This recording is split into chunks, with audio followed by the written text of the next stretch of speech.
กินข้าวเปียก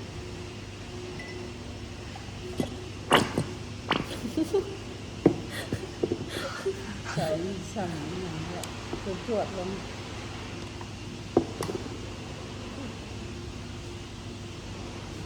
ตักมาให้หน้าสัก ปรุงเรียบร้อยพี่น้องใส่พริกใส่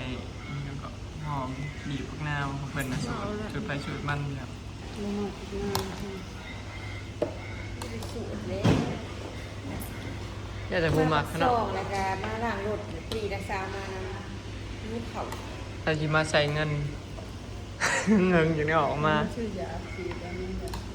ฉีดเข่าเขายอดเพิ่นว่า มาซื้ออาหารหมูแล้วก็มาแวะล้างรถตัวรถน้ำเปื้อนเนาะคนนักกระเซาตก ถ้าก็แล้วหน้าเอาซะบ่หัน เบิ่งเงินโดนไล่หลายพอดีเนี่ยบอลล้างรถมีบอล อีบนทานเขา มีบอลขาไม่พากันไม่กินข้าวเปียก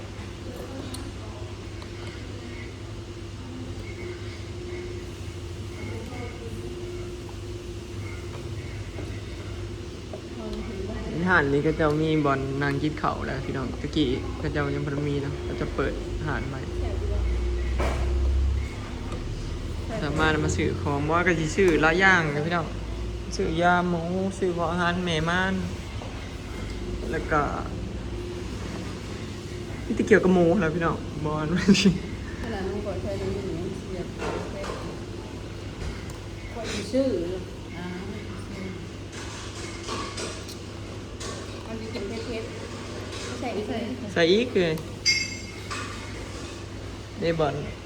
หลังหลุดแล้วหลุดไปเปลี่ยนโกบกันสาดใหม่ จะเป็นเมื่อจมูกมันจะเป็นเปลี่ยนเบรกใหม่อยู่เบรกกระเบิด เบรกรถกระเบิด ใช้ระบาย ระดับ3 โมง หากบัวเฮิงเราเปลี่ยนเบรกคันหล่อออกที่ซื้อคันหล่อออกสัก เดือดเดือดชั่วโมง2 ชั่วโมงจังเดือดน้ำขา ท่านถูกสั่ง เพราะว่า5 ทีแล้วพระเจ้าล่างขาในขนมพลมักมามันก็มีบอลมาขาผม แต่ว่ายามนี่นะรถนะลายสุขันเพราะว่ายามฝนรถไปกระเปื่อนเพราะบ้านเรามันเป็นบ้านนอกพี่น้องไม่ได้ขี่ทางลาดยางมันก็เลยล้างยาก ที่สั่งตรงมากินกระเปียกทุกคนที่มากินเสร็จ หนาเห็นก็อึ้งลึงอยู่แล้วเนาะกินเส้นลายแล้วอึ้งลึงอืดขึ้นหนาบวมขึ้นแล้ว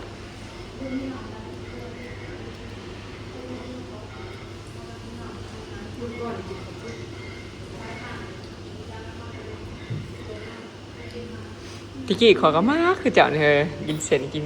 หมานี่โอ้ยขอยกินคู่มือก็ได้ที่กี้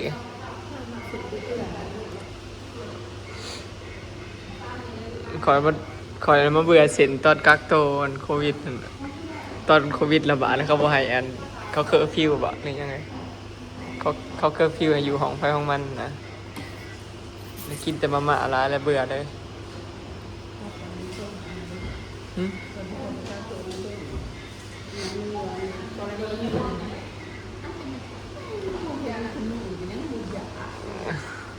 บ้านเฮาเป็นกรณีบ่ ทุกมื้อนี่นะแต่เจ้ามาเอาเป็นระบายต้อง ต้องหมูกิน แม่นมันบ่แซ่บเลยมัน ก็ถามเจ้านั้น แต่เก่าน่ะใส่ตำเนาะเฮ้ยเนาะ ก็ถามเจ้านั้นอี ถ้าใส่ตำน่ะแซ่บอยู่ ถ้าประจำตัวเวลาบริโภคกินอาหารมันก็มาอยาก แม่นชื่อไม่ได้ชื่อระบายเจ้านั้นชื่อ ที่กระเขาต้องจำอยู่เลย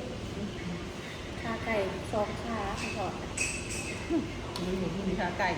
ก็จะเปลี่ยนได้แต่ละเบอร์นั่งอ่านให้ เปลี่ยน กินอยู่ในไส มองรับกับ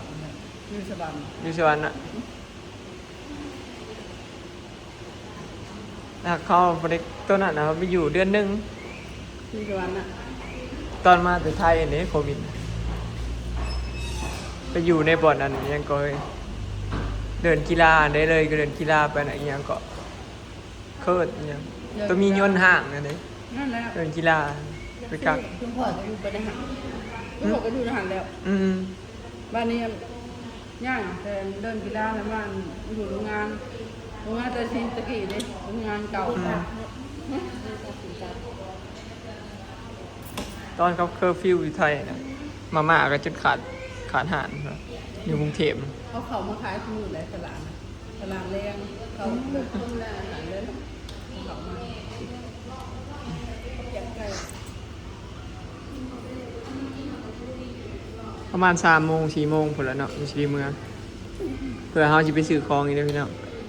เพื่อสิไปเปลี่ยนทางเปลี่ยนเบรกรถน่ะบ่เฮิงคือล่างรถดอกเปลี่ยนเบรกรถก็บ่ได้ยากคือเจ้าออก ก็ดีกันก็เข้ามาแล้วบอกผมว่าเนี่ยนี่ก็ไปเลยอันนี้พม่าเลยครับ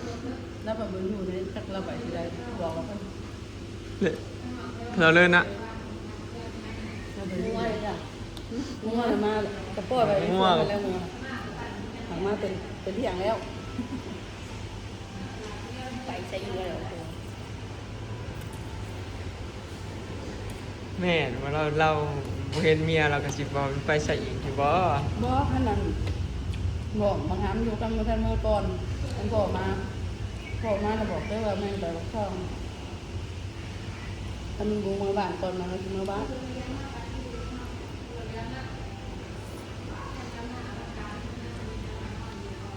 ถ้าว่าบ้านนั้นเนี่ยเราเนี่ยแยกกับต้นอะไรต้นเดี๋ยวถามมาเลย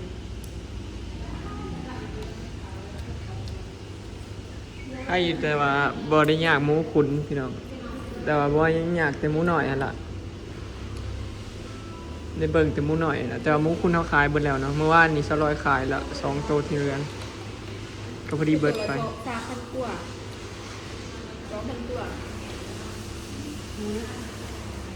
บ่ทอหมูลาดซ้ำหมูลาดออกมา1,500 พอไป นับ เอา ก็ได้ ไปเอามูลาดมันเรียกกันได้นั่งบนเดมาอืม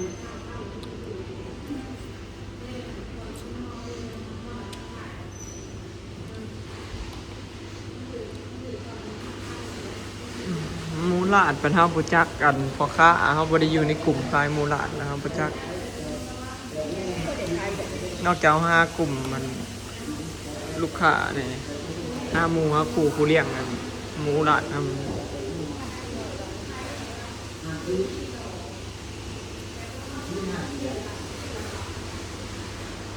เรือใครแต่เฮาได้ขึ้นแล้วเนาะยังอีกคันเดียวเนาะรถตู้เขาจะเอามาปะไว้เขาเป็นได้ถ่ายหลายคันเอาได้ขึ้นก่อนเพราะว่าเขาจะเอามา ถึงเรื่องนอน อืม ทางจอดปลาไว้หน้าเลยล่ะ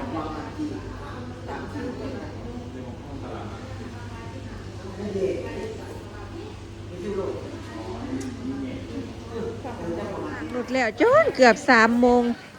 เลยพากันมาลอดตลาดคิดอยากกินอ้อมหอย อยากกินอ้อมหอยจุกเอ้ยจะขายอะไรนี่เอ้ยขายในหอยนี่ ตัวละฮะ10,000ไปโล30ครับ เอาโลนึงข่อยเลี้ยงอยู่ในสระนะมันยังกำลังสิใหญ่ อ่อนก็มา10เด้อ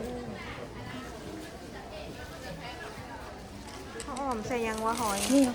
เชื่อหมดบวกนี่มั้ยแล้วอ่อนก็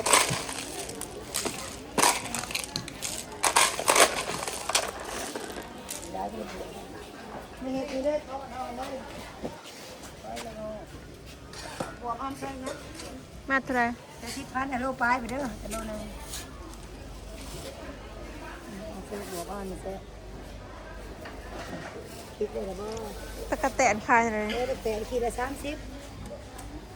ได้จะขีดก็ได้มันนี่มีแต่6ขีด โลหนึ่ง3 แสน ตัวนี้โลตัวนี้6ขีด โลละ500 บาท ในลาย2ขีดก็ได้เลย มันเบาเนาะ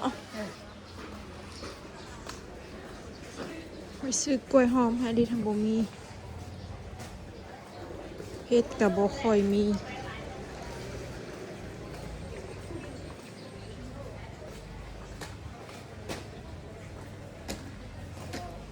กล้วยขายอะไรบ่ 10,000บ่สุกแล้วนี่เอาทงหนึ่ง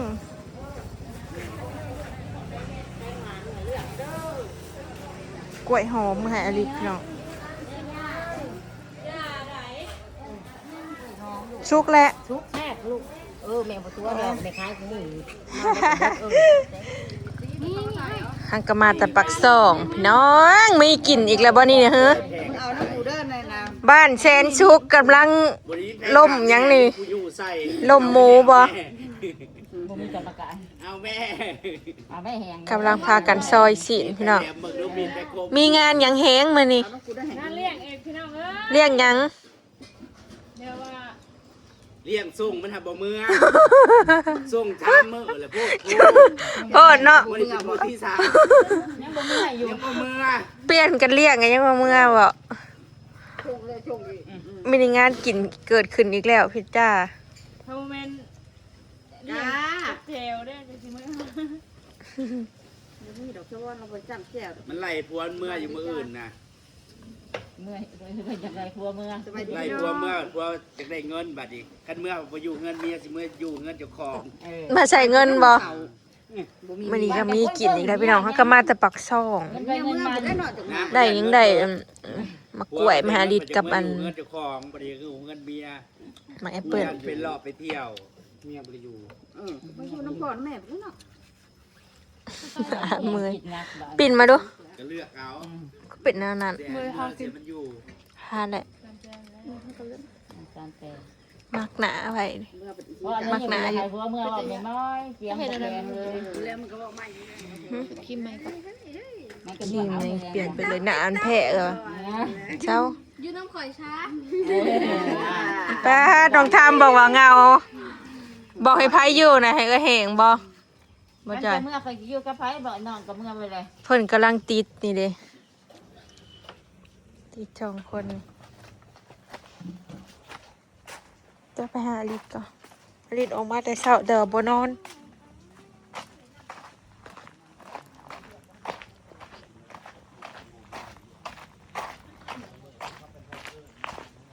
ลิศจ้าอยู่ตู่ก็ไม่ใหญ่บ่ได้นอนเบิดมื้อแม่บ่อยู่นะกิ๊กกิ๊กเอาอยู่ใส่ ก็คือเผาอันนั้นเก็บ ได้บ่ ได้บางกระบุบางไป กิ๊กจ้ะอุ้ย หมอเขาเคยกิน เอาอีหยังไว้ บ่กินจักอันเนาะพี่มากล้วยนางกู ทูตจ้าก็ลุกสบายดีก่อนบายดี เมากินบ่ บายดี สบายดีลูกส ไป บายดี ล้างให้ร้านนี้มากะกัดหลุดมาแม่ไปล้าง มานี่ละมาไม่ละมา ล้างใช้น้ำเกลือก่อนเฮ้อ ลอกเอา ชี้แขวอยู่ลูกบริโนอนคือหนาแรมจักแรกอยู่ฮะหอดเทือนแล้ว ไปแต่เสา เดี๋ยวไปเฮ็ดแว่นแม่ฮักเด้อลูกเด้อ เงานอนโทรตื่นจังแล้วพี่น้องเอ้ยคลิปนี้ก็สิขอเก็บภาพบรรยากาศไว้ซะมิเด้อเนาะไปปักซ่องถึงแต่เสาไปแล้วก็มาสบายดีทุจ้าลูก